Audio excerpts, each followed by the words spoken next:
voudrais que tu me donnes un coup de baguette magique, quoi. Je veux ressortir de ton cabinet boosté. Alors même si mon surnom c'est la petite fée, malgré tout j'ai pas de coup de baguette magique, désolée.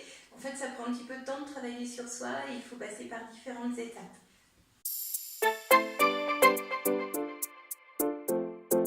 Coucou Bérangère. Coucou Alice. Merci de me recevoir au cabinet Oya Transition. Merci beaucoup d'être venue. Du coup, est-ce que tu peux te présenter pour les filles qui nous regardent?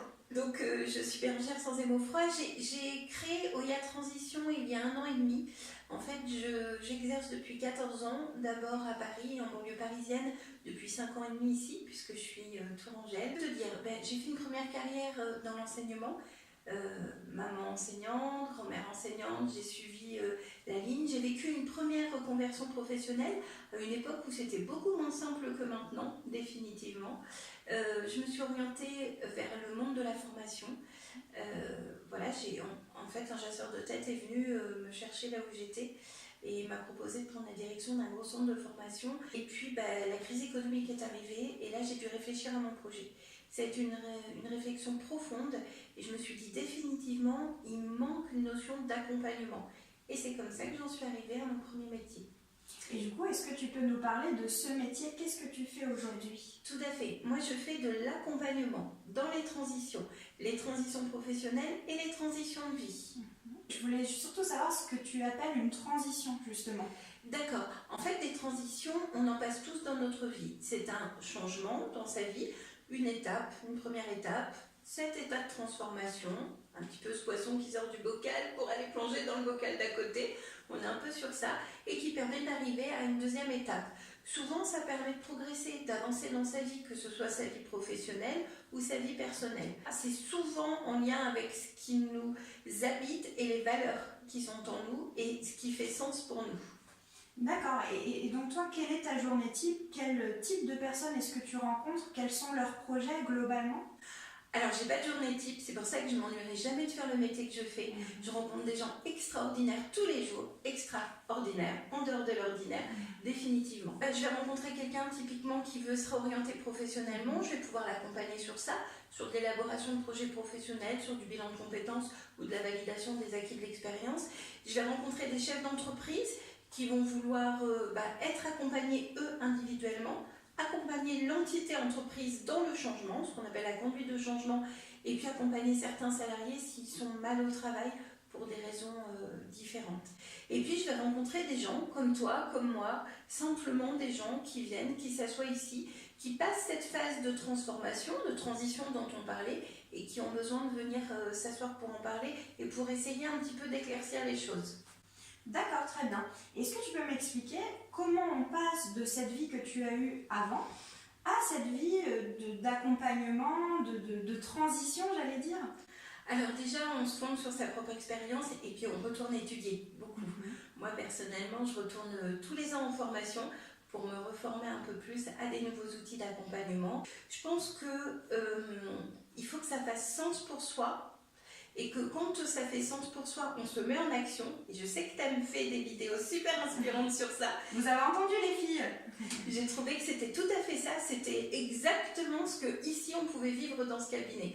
C'est-à-dire, je cherche du sens, j'ai l'idée, ça fait sens pour moi, je me mets en action, je viens m'asseoir et je trouve quelqu'un qui peut m'aider à cela, à le réaliser, à passer le pas. Et ici, c'est ce qu'on fait tous les jours. Et c'est ça qui me plaît, comme tu le sais. Ce que je voulais te demander, parce que je le sais un petit peu, mais j'ai envie que les filles puissent avoir accès à ça, est-ce que tu peux m'expliquer la belle histoire de ce nom Oya Transition? Oui, tout à fait. En fait, ma maman, elle est née à Dakar en Afrique et mes grands-parents ont toujours vécu sur le continent africain, donc elle a une vraie, elle est anglo-saxonne de culture, elle a une vraie culture africaine et quand j'étais petite, elle me chantait des petites berceuses en wolof et elle me chantait des petites berceuses en anglais. Et je voulais que ça fasse sens pour moi. Et Oya, c'est la déesse africaine du changement. Transition, parce que comme on se l'est dit tout à l'heure, des transitions de vie, des transitions personnelles, des transitions professionnelles, on en passe tout au long de notre vie, finalement. Aujourd'hui, on n'est plus comme nos parents ou nos grands-parents, on ne rentre plus dans une entreprise, et puis on ne ressort pas 35 ans plus tard avec la médaille du travail, on ne se marie pas une fois, parfois on a plusieurs amoureux ou plusieurs amoureuses dans sa vie. Ça me parle également.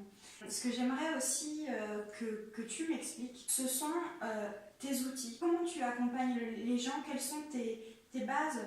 Je pense que le premier outil, c'est la parole. Comment libérer la parole? Et c'est ce qu'on fait ici. C'est pour ça qu'on a voulu vraiment ce cabinet, je l'ai voulu très cosy, très confortable, accueillant, chaleureux, où tout le monde peut se poser. C'est une petite bulle. Donc libérer la parole. Alors pour certains, c'est simple. Pour d'autres, c'est moins simple. Et bien là, il y a, comme tu le disais, des petits outils. Donc j'utilise des petites cartes, par exemple, sur l'estime de soi, sur le lâcher-prise, sur un thème qui va parler à la personne, qui va être simplement un outil pour démarrer.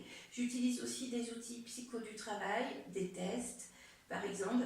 Pareil, on se dit simplement que l'outil il est là pour une base de discussion, libérer la parole et travailler ensemble. Maintenant, pour un petit peu comprendre ton univers et ton parcours, je voudrais te poser une question très simple. Si tu devais mettre 3 choses dans un bocal pour que ce bocal soit le bonheur, qu'est-ce que tu mettrais dedans? Waouh, c'est une question super compliquée. Je pense que la parole, elle est libératrice, elle est perlocutoire et performatrice, donc je pense que c'est très important. Qu'est-ce que je mettrais de plus dans ce bocal du bonheur? Je mettrais la possibilité de se connaître soi-même, ou en tout cas de pouvoir écouter ses envies, d'être à l'écoute de ses propres besoins et de ses propres envies. Et puis la troisième chose, je mettrais la bienveillance. Mais pas le mot galvaudé, tu sais, qu'on utilise beaucoup en ce moment. On n'est pas dans ça là. C'est-à-dire veiller au bien, bienveillant, veiller au bien vis-à-vis de soi-même, et puis avoir un entourage bienveillant aussi. Je pense que quand on a ces 3 ingrédients-là, on est quand même assez proche du bonheur.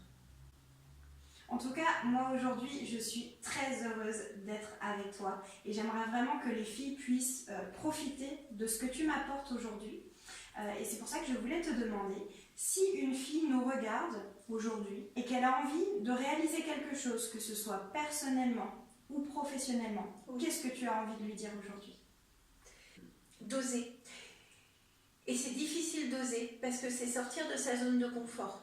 C'est sortir de son précaré qui peut être mental, psychique, qui peut être géographique.